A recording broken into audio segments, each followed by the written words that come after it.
ગ્રામ પંચાયતની ચૂંટણીનો જંગ જામ્યો છે ત્યારે દાવેદારો પોતાની દાવેદારી નોંધાવી ગામના સરપંચ બનવા માટે એડી ચૂંટણીનું જોર લગાવી રહ્યા છે ત્યારે પાટણ જિલ્લામાં કેટલીક ગ્રામ પંચાયતો સમરસ થતી જોવા મળી રહી છે ત્યારે સાંતલપુરના ફૂલપુરા ગામ કે જ્યાં હિન્દુ સમુદાયની બહુમતી હોવા છતાં સરપંચ માટે મુસ્લિમ મહિલા ઉમેદવારની બિનહરીફ જાહેર કરી કોમી એકતાનો અનોખો સંદેશો આપ્યો છે। સાંતલપુર તાલુકાના ફૂલપુરા ગામે કોમી એકતાની અનોખી મિસાલ સામે આવી છે જ્યાં હિન્દુ સમુદાયના 600થી વધુ મતદારો હતા તો સામે મુસ્લિમ સમાજના લગભગ 40 જેટલા મતદારો હતા પરંતુ સમગ્ર ગામમાં ભાઈચારો બન્યા રહે એ માટે કોમી એકતાનો સંદેશો દેશભરમાં પહોંચે તે હેતુથી સરપંચ તરીકે મુસ્લિમ મહિલા જત મલેક શફીરાબેન જાહેદ ખાનને બિનહરીફ જાહેર કરી કોમી એકતાનો સંદેશો પૂરો પાડ્યો છે। જ્યાં જારુસા જૂથ ગ્રામ પંચાયતમાંથી ફૂલપુરા ગામનું વિભાજન થયું હતું। આ વખતે પ્રથમ વખત ચૂંટણી યોજવા જઈ રહી હતી પરંતુ ગામમાં કોઈ મતભેદ વિના ભાઈચારો બન્યો રહે તે સાથે ચૂંટણીના ખોટા ખર્ચા ન થાય તે હેતુથી સમગ્ર ગામ એક સંપ થઈ ગ્રામ પંચાયતમાં સમરસ બનાવે છે જેમાં શફીરા બેન જાહિદ ખાન સરપંચ તરીકે બિનહરીફ કરવામાં આવ્યા છે। જેકેએસની ગુજરાતી સાથે મનુ ઠક્કર રાધનપુર। અમે ખૂબ ખૂબ આભાર માનીએ છીએ કે અમારી બહુમતી ઓછી હોવા છતાં અમને ગામ લોકોએ સમરસ જાહેર કરી અને સરપંચમાં બિનહરીફ જાહેર કર્યા છે।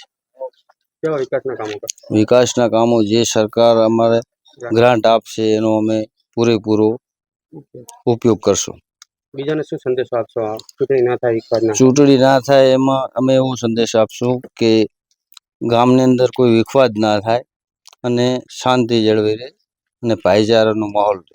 દશી વારાહી અમારા ગામની અંદર 1000ની વસ્તી અને 650નું વોટિંગ, ખૂબ નાનું જ ગામ અને જે લઘુમતી સમાજના થોડા ઘર હોવા છતાં પણ ગામે સાથે મળી એક રસ થઈ અને જૈદભાઈના ઘરનાને શરીફાબેનને બિનહરીફ સરપંચ તરીકે નિમણૂક આપી અને વોર્ડોની અંદર પણ બધાએ બિનહરીફ બનાવી અને ગામના પંચાયતને સમરસ બનાવી છે। એટલે ગામનું એક તો પહેલી એકતા ખૂબ જળવી રહે અને બીજા ગામડા પણ આ રીતે સમરસ થાય। અને મારી જિલ્લા પંચાયત અત્યારે કોલીવાડા એની અંદર 9 પંચાયતોની ચૂંટણી, એમાં 4 ગ્રામ પંચાયતો સમરસ થવાને આરે આવી ગઈ છે। 1-2 હજી કદાચ થઈ જશે એવી અમે બીજા જે પંચાયતોના જે ગામના ભાઈઓ એમને પણ અમે સાથે રહી અને ગામની સાથે સારા વિકાસ થાય અને જે કંઈ જરૂર પડે ભવિષ્ય જિલ્લા પંચાયતની અંદર કે કંઈ તો ગામને ગ્રાન્ટ અને કોઈ કામ હોય તો અપાવવા માટે અમારે પણ અમારી જવાબદારી થતી હોય છે। એટલે અમારું ગામ એક રસ થઈ અને જે અત્યારે અમે જે સંદેશ આપ્યો છે એકતાનો, એ અમારા ગામ માટે અને આજુબાજુ એક